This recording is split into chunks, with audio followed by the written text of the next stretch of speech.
The following morning, at training, Adonais was absent. Ever since the very first morning she had arrived, this was the first time Troy's flight lieutenant had not shown up for training. None of the riders knew where she was, and her Birdyon was still in his stall, so she had not taken an early morning flight. Troy was displeased, and his lieutenant had let him down. Yet he was not going to cancel the morning's training to go look for her. After talking to the Queen the day before, Troy decided to lead the squadron into the Crystal Valley once more.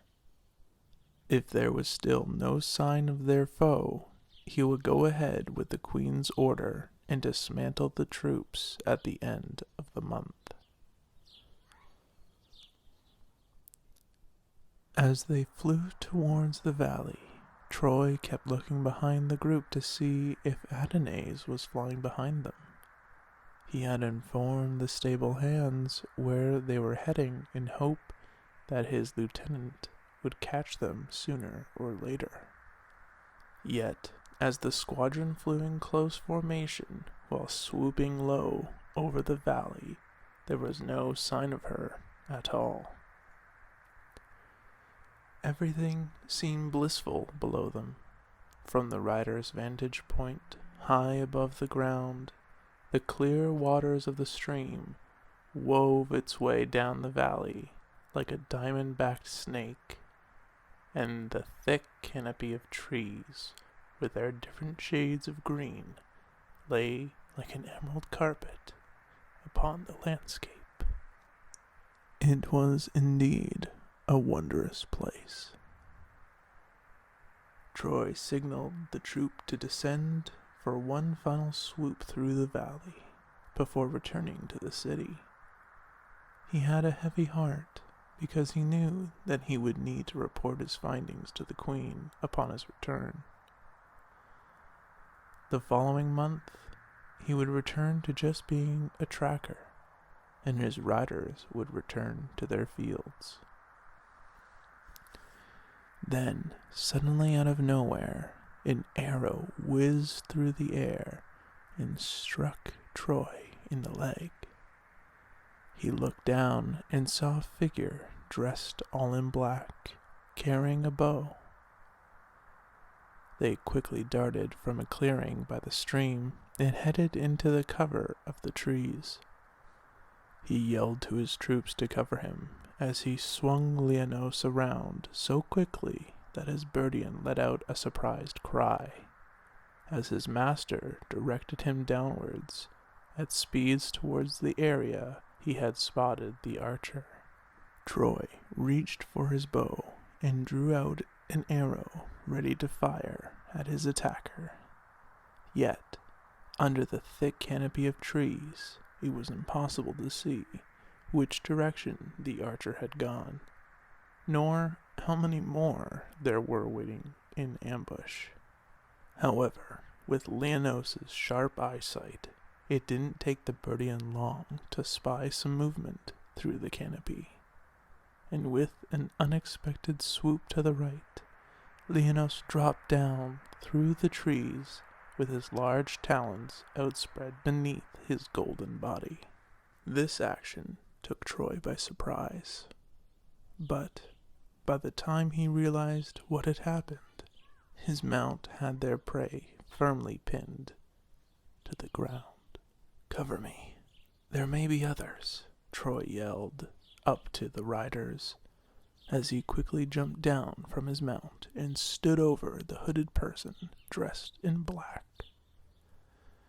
They were trying desperately to free themselves of the Birdyon's grasp, but to no avail. Troy was eager to see who his attacker was. He grappled at their hood and ripped it from their head. As the hood landed on the ground, a shiny, pearly white ball rolled from it and landed next to to a mossy rock. The squadron leader let out a surprised gasp as he looked down at the familiar face looking back at him. Queen Larbella? But how can this be? You stupid fool, came her cutting reply. But now you have seen me. I demand that you get your beast to release me this instant. Of course, Your Highness. However, I do not understand why you have stolen the Pearl of Peace, nor why you proceeded to attack your own troops. Perhaps you could enlighten me? Troy asked in a surprised voice, as he quickly pulled Leonos away from his capture.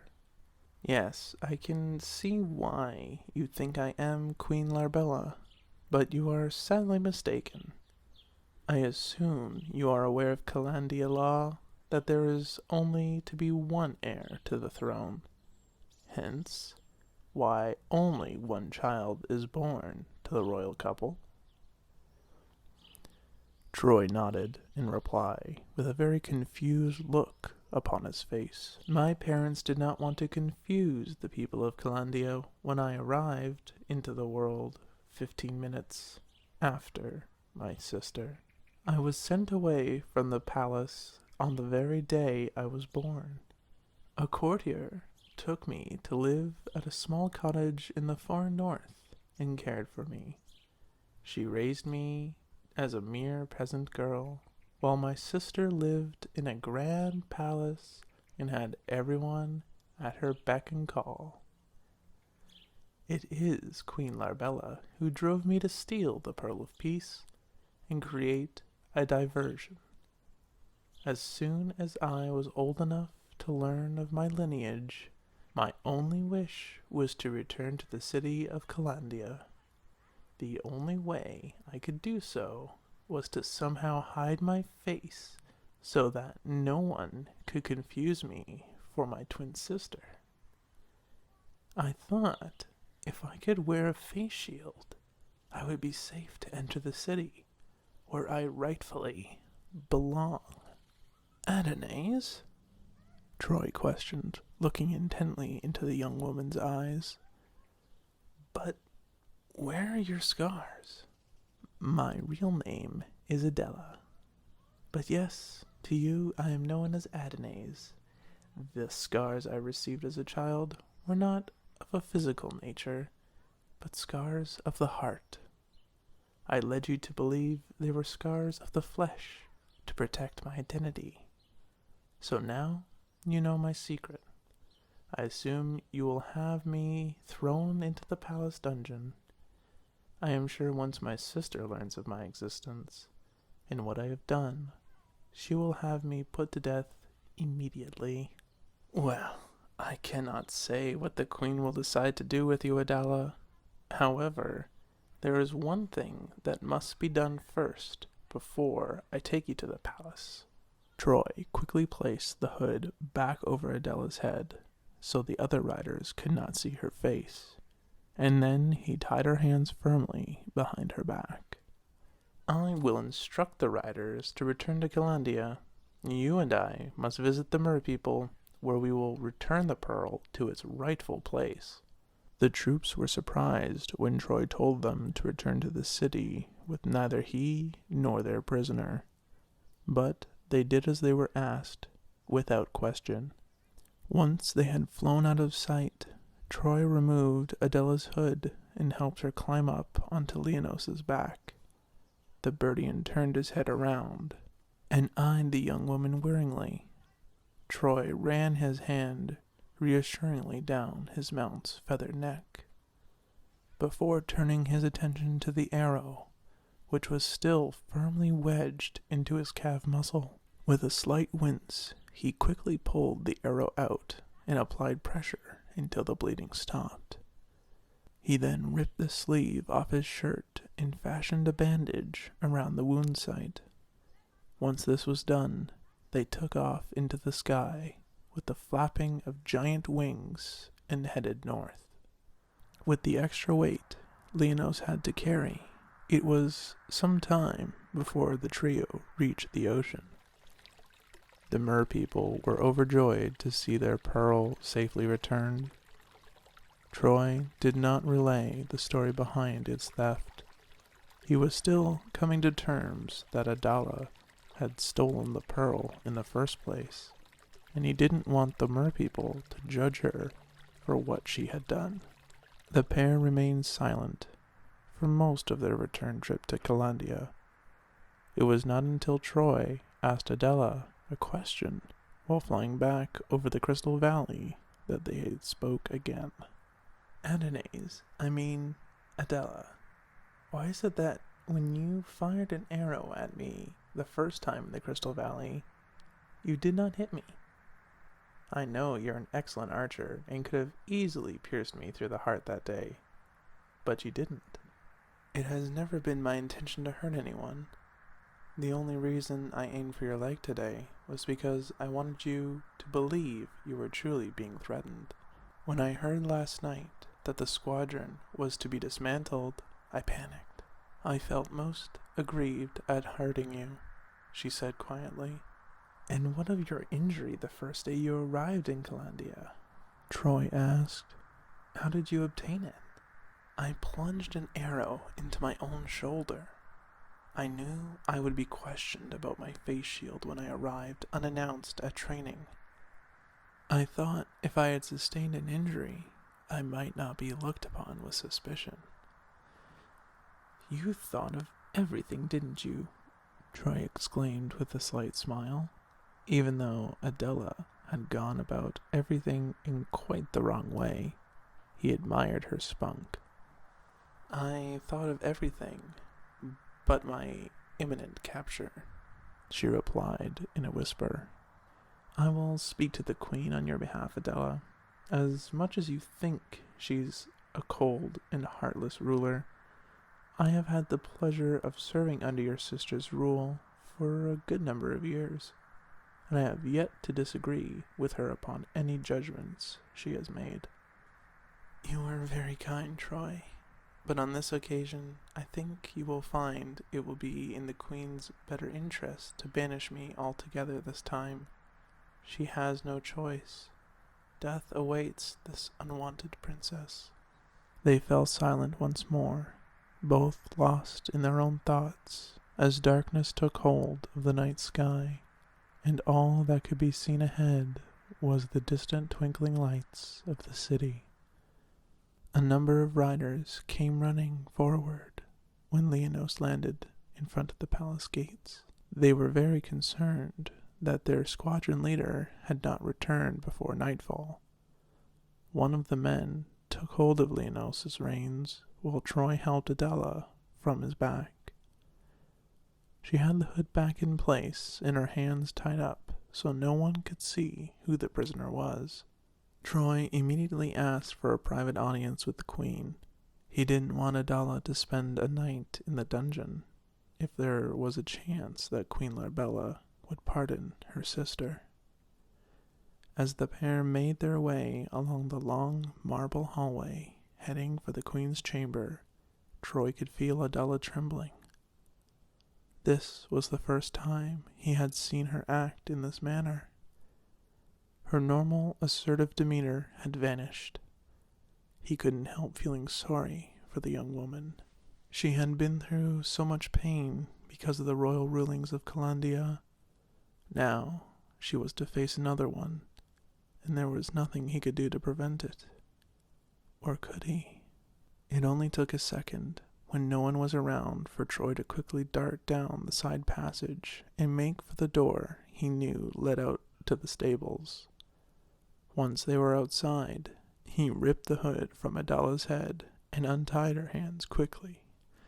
What are you doing? She asked in a confused voice. Giving you a chance of freedom, but you must promise me that you will forget Calandia and find peace in a new country. You are young, talented, and beautiful. I know you are right in what you have said as much as Queen Larbella would want to pardon you, the laws of our land would not allow it. Otherwise, you would never have been sent away in the first place. What parent gives up their child unless they have no other choice? I will not be the one to send you to your death." Adela looked up at Troy with tears in her eyes. She was lost for words. "We must hurry, though," he added hastily. The pair ran to the stables, and Troy went inside to saddle Adela's mount. It didn't take him long to return with the magnificent creature. "I grant you a safe and pleasant journey, wherever your Birdyon may take you. Take good care of yourself, Adela.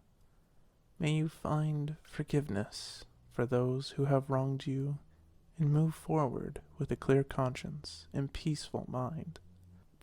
Thank you for your kindness, Troy. I shall never forget you," she replied as she leapt into the saddle.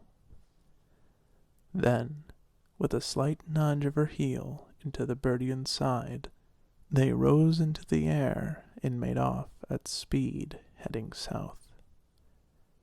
Troy stood there, watching on until they disappeared into the darkness. He didn't know what he would say to the Queen about their prisoner's untimely escape, but he knew he would never tell her she had a twin sister. That secret he would keep close to his heart. He did know one thing, though. When the time was right, he would fly south, because a piece of his heart had just flown off in that direction. I would like to take this time to thank Joy McNeil, also known as ASMR Duck, for writing this story for me. If you would like to check out her other works, please feel free to check out her channel below. I have left a link in the description.